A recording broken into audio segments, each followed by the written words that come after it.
Hello, hello, hello. I'm Marcia Ben from Think Premium JA, and today's topic is how has marketing changed since 2023? All right, so at the time of me doing this video, it is now the 8th of September 2023, and there's several ways in which marketing has changed since January of this year. What I can say, right, and I'm gonna take off my glasses for this because look there, right, is for one, AI has made a big impact on content creation in various ways, whether it's research for blogging, whether it's writing entire blogs through using Chat GPT or social media posts or creating landing page content or paraphrasing landing page content or even just writing a simple letter within your office or an email. A lot of it has been shaped significantly by the use of AI, and businesses have become more aware of it. And as a matter of fact, you're seeing it advertised just casually. If you're supposed to go on YouTube or any platform. Now, also social media has been more commonplace now in business.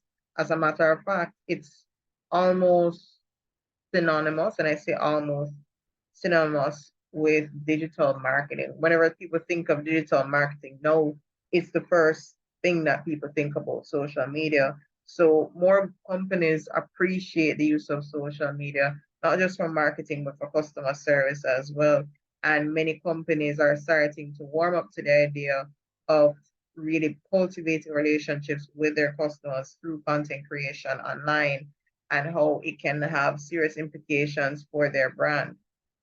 Another thing as well is people are now starting to understand the importance of video usage and live streaming.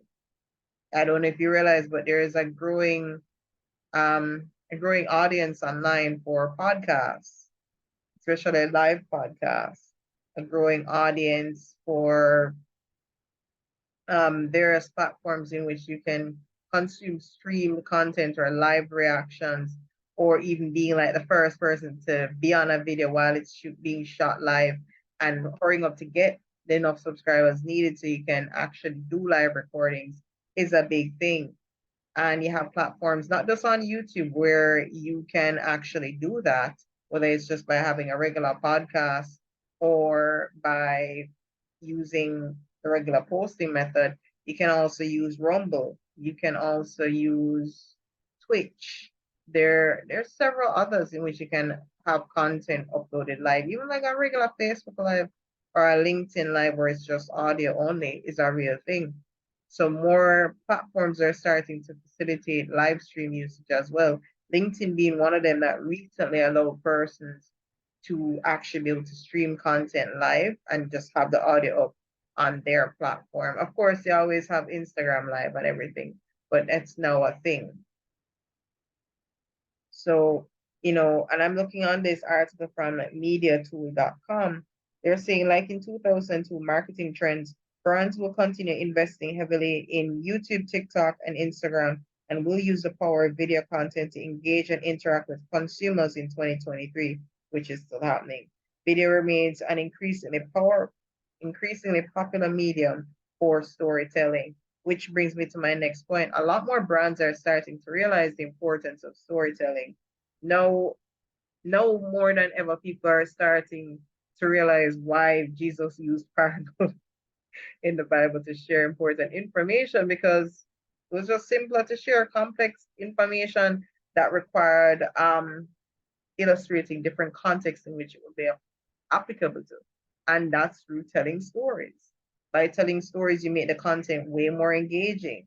And wearecognitive.com actually did a pretty insightful blog article on that, which I share on my other social media platforms, where they highlight that brands that use storytelling in their messages realize that their messages are 33% more 33% more entertaining and 15% more likely to be remembered by their target audience. So definitely don't ignore the benefit of using storytelling in your business. And people like to connect with people that they like, know, and trust. People like to connect with brands that are either like them or are what they would like to be. So, for example, Apple be different. Um, People would also like to associate with luxury brands like a Lamborghini, a Bugatti. You hear many rap songs about Bugattis or Lambos or Ferraris. You want to be a part of that group, so you want to get those high-end vehicles. So that's something that you do want to pay attention to.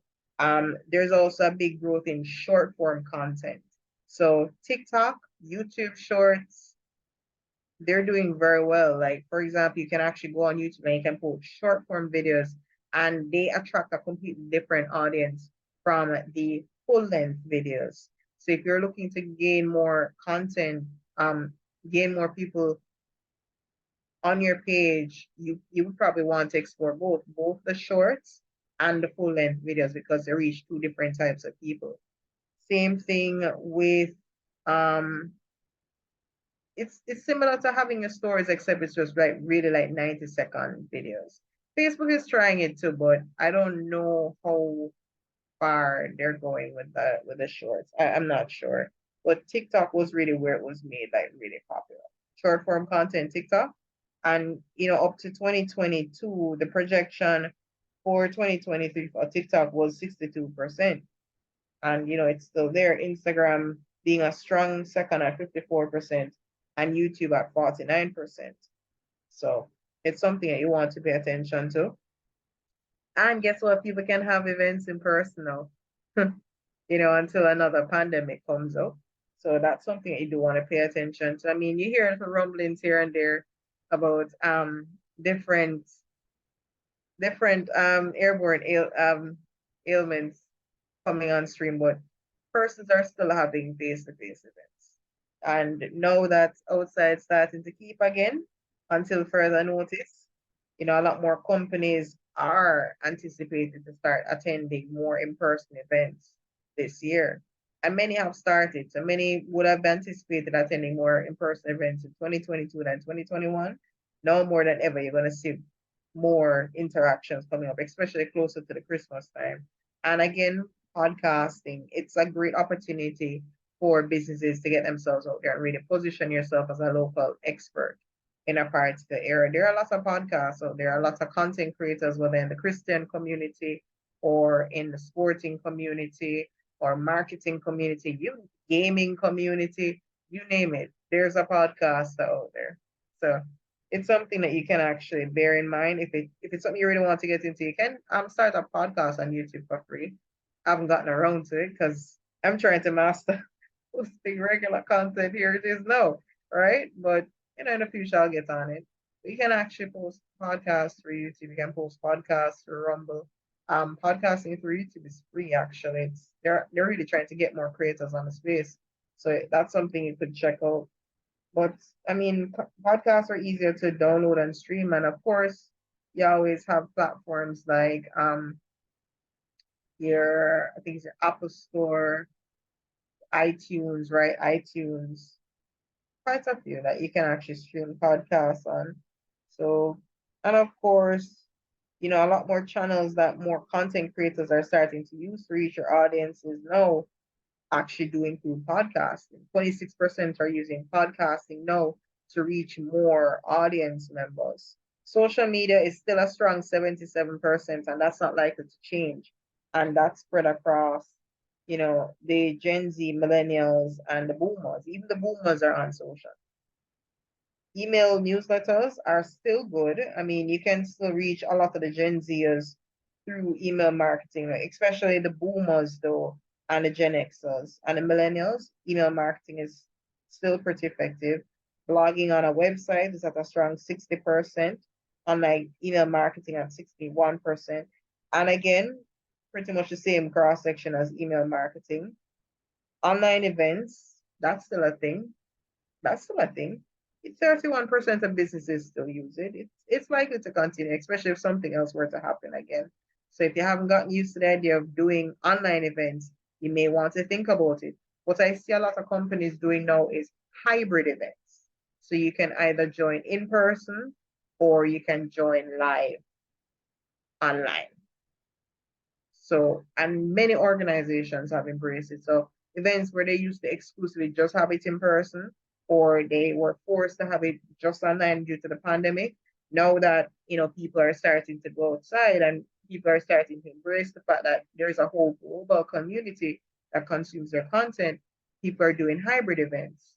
So that's something that you do want to look at. And people who aren't doing hybrid events, many of them tend to allow persons to be able to purchase the recordings. Many, I didn't say all, but many. And that's something that's likely to continue because, as the saying goes, necessity is the mother of all invention. So that's likely to continue again. So you can look forward to that. And, in-person events are still at a strong 26%. So that's not likely to change. And even with like online courses, like conferences, workshops, etc., which can either be in person or online, that's still a strong 27%, and that's likely to continue.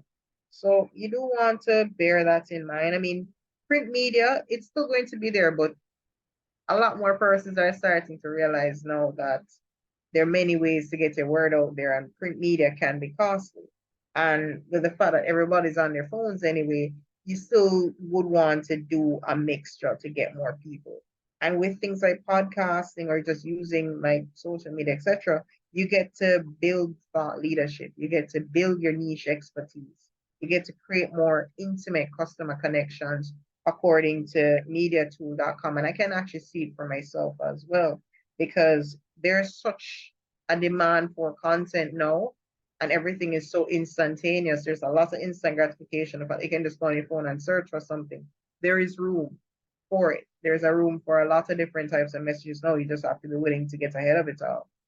So if you can create an opportunity for yourself on through digital content, especially podcasting, definitely do it. Just ensure your content is relevant and engaging, and you'll be fine. Gamifying your content is also something that you can use to help to make it more interactive.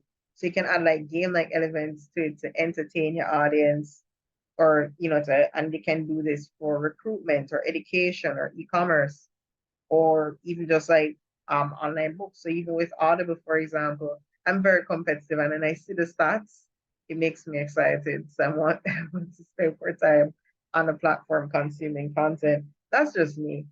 Everybody has their own thing, but giving points or tokens, even like with Facebook, you can actually give like tokens or points, and the more points you accumulate, the more you can actually get in terms of payment through like the Meta or Facebook platform.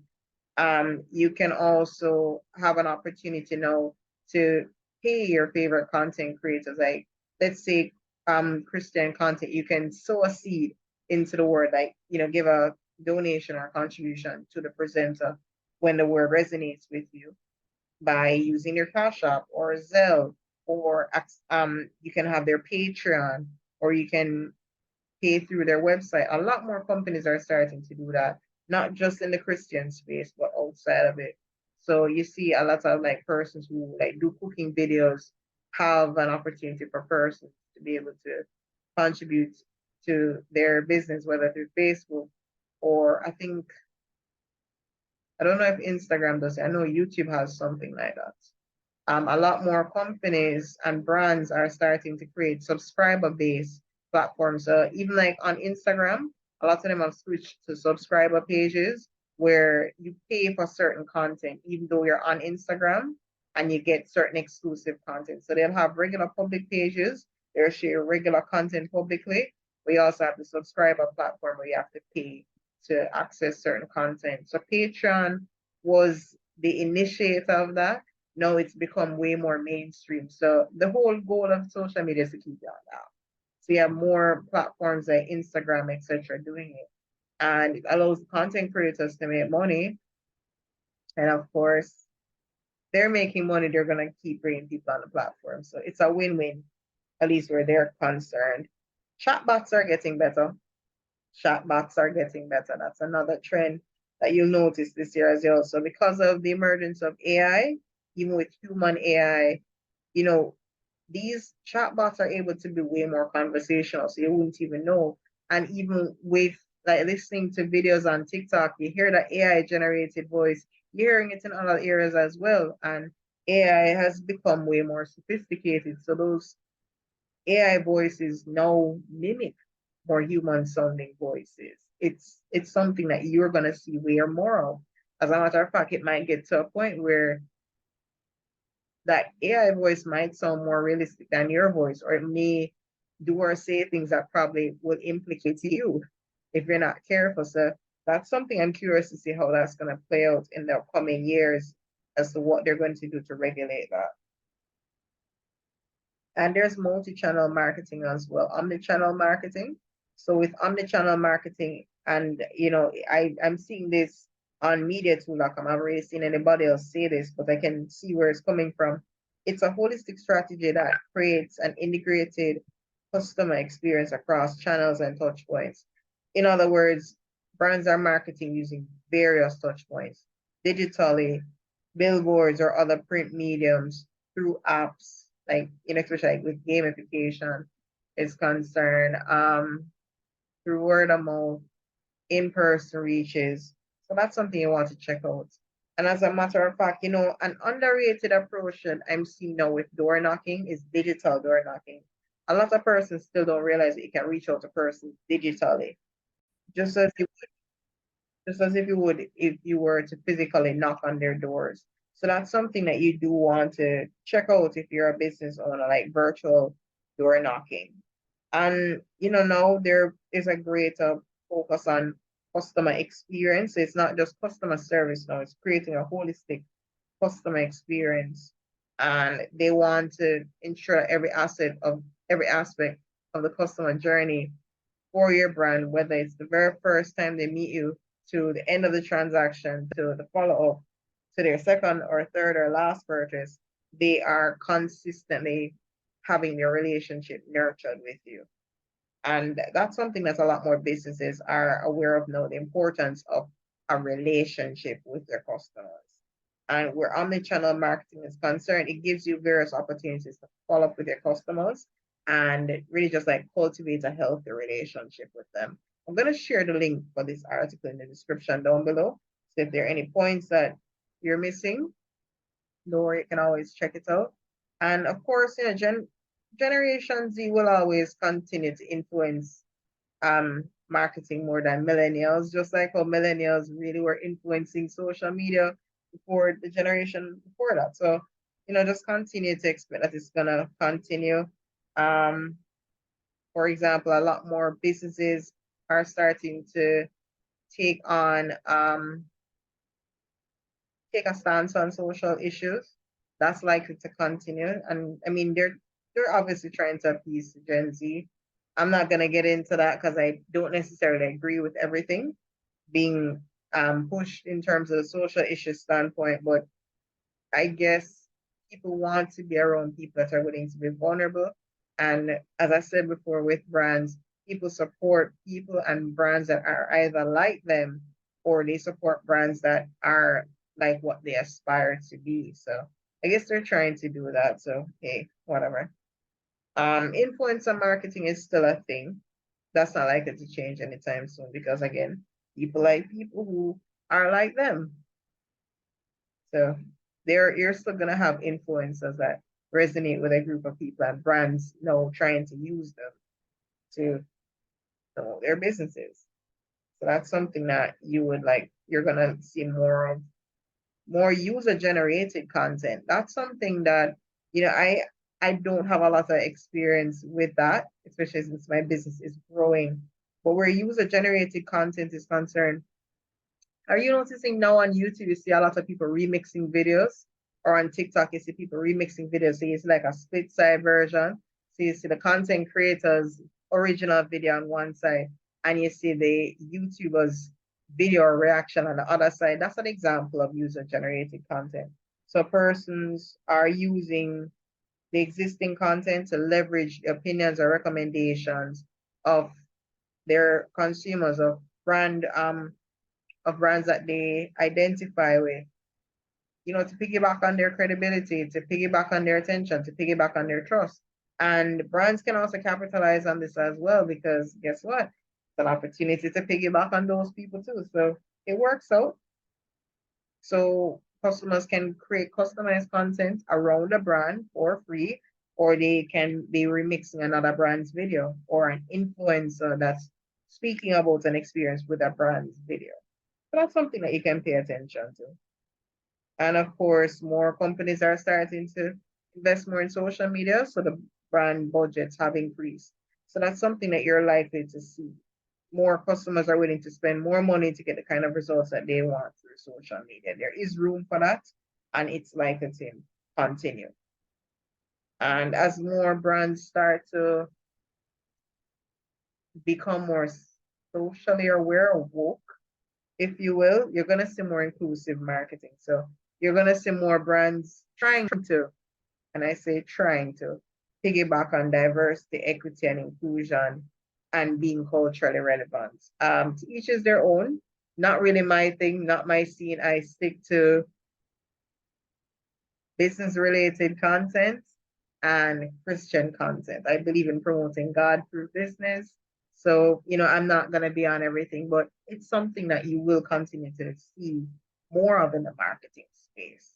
So that's something that if, as a business owner, especially as a growing business owner, you want to pay attention to that. Data security is now also a big concern as well, because as we continue to progress, you're going to have legislators that are going to talk about, okay, your content now needs to be accessible for the disabled.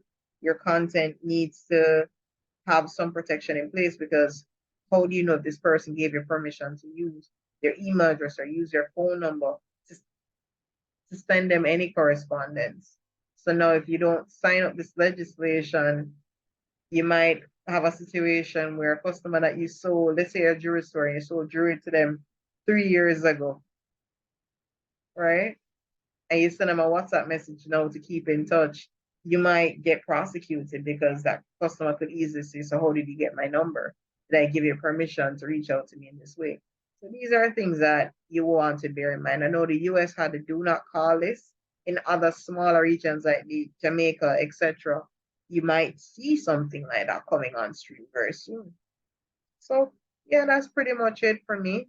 I hope I added some value there. Again, I will share this article in the description down below.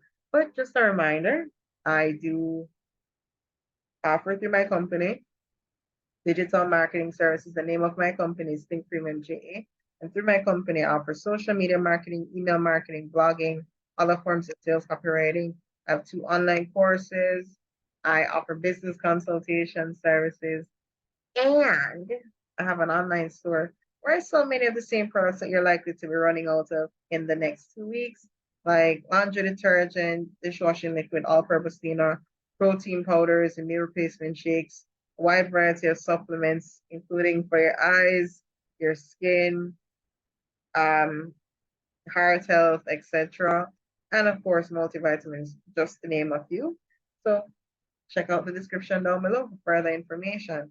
Yeah, that's pretty much it for me. Thank you so much for sticking around. And if you saw value in this content, please like, share, and subscribe. Share it with somebody else that you know that would gain value from it.